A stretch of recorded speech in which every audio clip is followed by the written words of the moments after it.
It's magic and memories, wonders and wishes, and when it touches your heart, it feels like Christmas. On CJOB. Bonnie B. was a happy little girl who wore a sprig of holly on the lapel of her little red coat. She looked to be about 6 or 7 years old with sky blue eyes and blonde little ringlets. Mrs. McGilvery, on the other hand, was very elderly, stooped with age, who walked with a cane and lived a very lonely life locked in memory of long ago times. She lived frugally and had little to look forward to, except at Christmas. In the Christmas season, Bonnie B. came to visit, and each year Mrs. McGilvery's doorbell would ring, and there would be Bonnie B. with an orange for her or a piece of soft chocolate, grinning up at her and happily wishing her a Merry Christmas. If Mrs. McGilvery hadn't been so old, she might have noticed that Bonnie B. never grew older as each year passed. She remained the same, with the same little red coat and the same sprig of holly. Bonnie B. was the little girl Mrs. McGilvery never had. An angel, if you like, who came each season to bring joy into the old woman's life.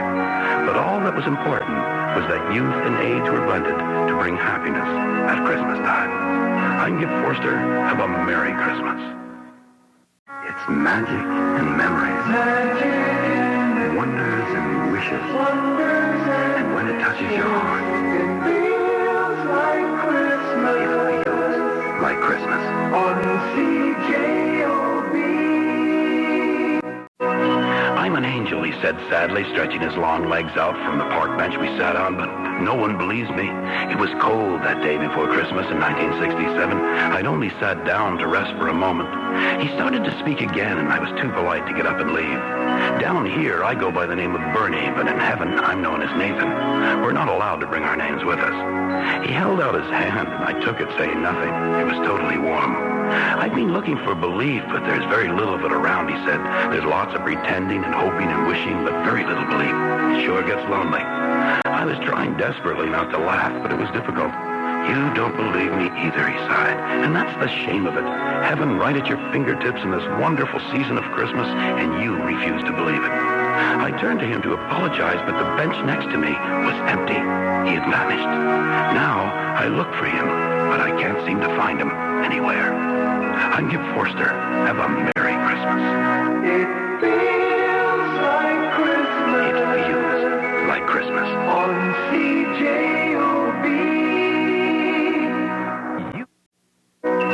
It was Christmas of 1945, and the war in Europe had been over for 6 months.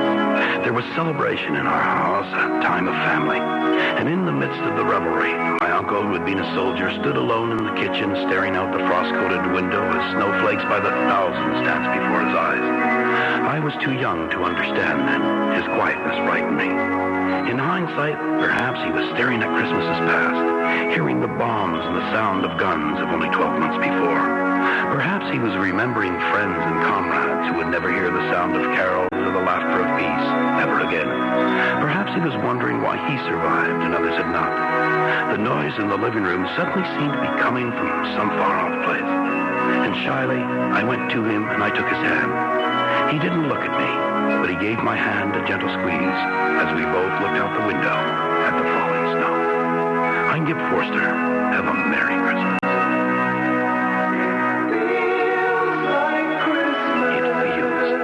Christmas on CJOB. Each Christmas time, I yearn to visit the land of children, but am very seldom allowed to enter in. Adults are forbidden to live there or to spend too much time there. We can peek in now and then, but that's the limit of it. Children are wise and know that in no time at all we would destroy it. It's a land of marshmallow mountains and peppermint stick trees and gumdrops and all kinds of wonderful things. It has lemonade streams and cobwebs made of cotton candy. It's a land of toys, puppies, and kittens that never grow up and stuffed animals that talk. Christmas, well, it's the biggest celebration of the year. For Christ, he remains a child there, and he is their greatest storyteller. Each year I hope and I wait for an invitation to visit, and although now and then it happens, it's certainly not often enough. But I am wishing and hoping really strong this year that their singing will come and touch my heart and ask me to stay a while. I'm Gipp Forster. Have a Merry Christmas. When Martha awoke, he didn't know what he was going to tell her. He hadn't been able to bring himself to confess that the kids and grandkids would not be coming for Christmas. Each had an excuse, but how could he tell her? Now it was Christmas Eve, soon to be Christmas morning, and the wonderful dinner she had planned would now be wasted. So he did something he hadn't done since he was a child. He prayed. He prayed that God would show him a way to tell her, and that he would ease her pain and disappointment, and that there might be just a little bit of Mary left in their Christmas. And then he fell asleep. In the morning, as Martha bustled happily about the kitchen, he still hadn't found the courage to speak. "Oh, God, please help me," he cried within himself. Then, suddenly, there was noise and voices at the front door, and all of the children and grandchildren were there, and he bowed his head in quiet gratitude. I'm Gipp Forster. Have a Merry Christmas.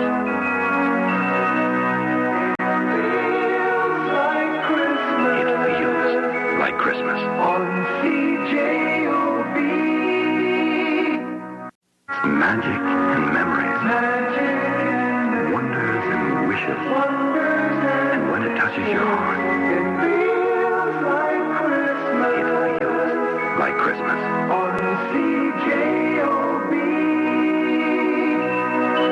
It was a glass angel, and it hung from a string on a hook in the ceiling just above the star on a majestic tree.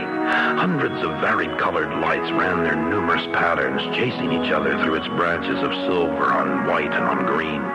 The glass angel would slowly turn one way and then the other way, and every now and then a tiny bell could be heard, as if in some invisible distance. Its glass reflected the multicolored light, and it shone in mauves and pinks and icy blues.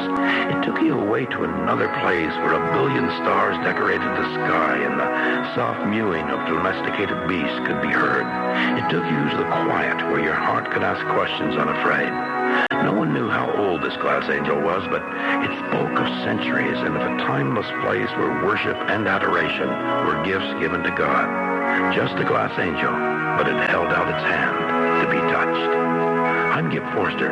Have a Merry Christmas. It feels like Christmas. On CJOB. The Morgans didn't have much to celebrate Christmas with. A poor dirt farm, 9 hungry children, and a cow that had gone dry. But as Mama Morgan said, they had each other, with a promise that tomorrow might be better if they worked hard at it, and that the good Lord must think a great deal of them to hold them worthy and courageous enough to face the hardship and difficulties that seemed to be an everyday part of their lives. Every night she would take down the family Bible, and by the kerosene lamp, with all the children gathered about her knee and Papa rocking in his chair and puffing his pipe, she would read to them the wonderful stories of God's grace and love to be shared down through the ages. And then they would sing, accompanied by Papa and his mouth harp, What a Friend and Pass Me Not, and all the other lovely hymns of faith. And on Christmas Eve, Mama would talk about the gift of the child in Bethlehem that God gave to mankind and to them too. And then they would sing the beloved carols while love warmed them, trusting heaven for all of their needs. I'm Gipp Forster. Have a Merry Christmas. It feels like Christmas. It feels like Christmas. On CJOB. It's magic and memories. Wonders and wishes. And when it touches your heart, it feels like Christmas. It feels like Christmas. On CJOB. Mrs. O'Reilly looked like an angry chimpanzee in search of a banana tree. Her husband was a barber, a tiny little man who nodded pleasantly at all he meant. They had 7 children. They constantly bordered on poverty, but served each other generous portions of love and were probably the happiest family in the neighborhood. You would never know it to look in the face of Mrs. O'Reilly. That is, unless you looked deep into her eyes and saw the mischief twinkling there. They were shunned by many, but that didn't seem to matter. They had each other. Their kids were the kids that other kids were told not to play with because there were too many of them and their clothes were pretty threadbare. So they played their games amongst themselves. Their lawn in winter always had more snowmen than any other lawn, and at Christmas time there was more squeals and laughter from their house than from all the others. And on Christmas Eve, only from their house could carols joyfully sung be heard as a family celebrated together. I'm Gipp Forster. Have a Merry Christmas. It feels like Christmas.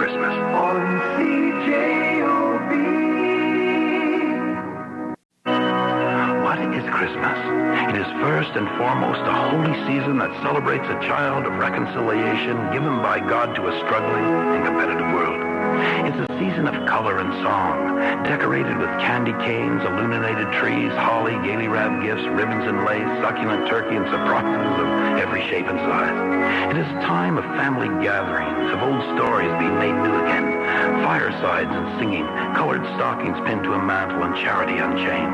It is a season where fantasy blends with reality and a man in a red suit dances a jig on our roof. It is a time for animals to fly and stuffed toys to talk and children to dance deliriously around the tree of their imagination and once more teach adults the magic of magic. A time of love and harmony when God and man share hugs in a winter wonderland of hope where there is peace on earth, goodwill to men. I'm Gipp Forster. Have a Merry Christmas. It feels like Christmas. On CJOB. It's magic and memories. Wonders and wishes. And when it touches your heart, it feels like Christmas. On CJOB. Words to me are like people. Old friends who gather to celebrate together and to play charades and other games that identify that recollection might be recognized. I don't like to be far from paper or pen, especially in this, the Christmas season, for pen and paper are the hosts that welcome words into other people's imagination. They are the sentinels of time, standing guard at the gate of possibility. Though black records them on white, they are multicolored like a giant Christmas tree that forever keeps growing with ornaments beyond description, adorning its branches daily. They are rocks on the bottom of a clear-running stream, stars that dot the skies not yet seen in the eons of space. They are messengers who continuously mix themselves up, offering new meaning and dreams on top of the old, and friends who never, ever let you down. I'm Gipp Forster. Have a Merry Christmas.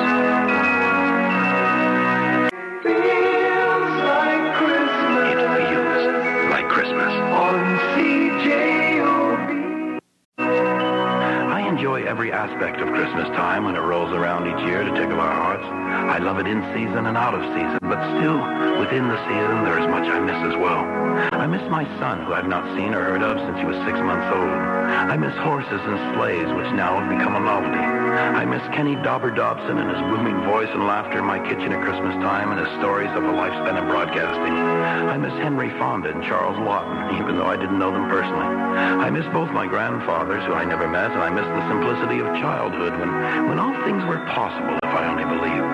I miss leaner times when the few things received were so special and precious that the joy of them went far beyond the Christmas season. I miss uncles and aunts who are no longer here and friends who enriched my life always. I miss much, but I have much to be thankful for, but still, I miss certain things at Christmas time. I'm Gipp Forster. Have a